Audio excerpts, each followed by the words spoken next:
E sì, allora continua la nostra rotazione di interviste, c'è qua sempre Lisa con me e stavolta Lisa, chi abbiamo catturato in questo evento così speciale? Degli amici stupendi, non solo, sono degli artisti anche nella vita, ma soprattutto nel loro lavoro, sono specializzati nei sogni di tutte le regine. Perché loro realizzano delle bomboniere che non ho mai visto da nessun'altra parte, che non sono bomboniere. Diciamolo, fallo dire da loro. Collezione Regina Salvatore Manna.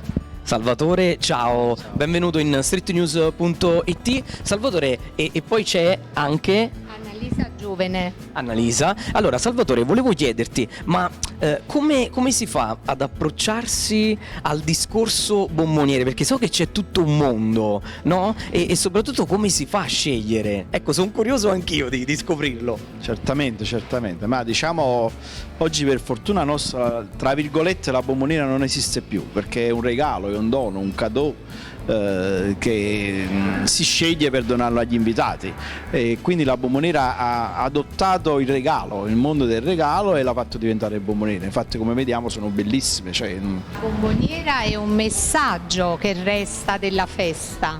Per questa famiglia è nato un principe. La bomboniera caratterizza questo, dalla carrozza ai profumatori, è tutto a tema, Sì, perché questo è quello che deve lasciare il ricordo, è nato un principe. Se qualcuno da casa vuole magari mettersi in contatto, come deve fare? E lo domandiamo allora a Salvatore. Salvatore. Sì, ma siamo Instagram, Facebook, abbiamo i telefoni come solito. Collezioni Regine, perché vi seguo io, ci sono io dall'altra parte, quindi risponderò io a tutte le vostre richieste. Fantastico, allora Lisa, qua ci tocca poi andare da Collezione Regine. Non finisce qui, aspettate, restate con noi su Street News. Yeah! Fantastici, grazie.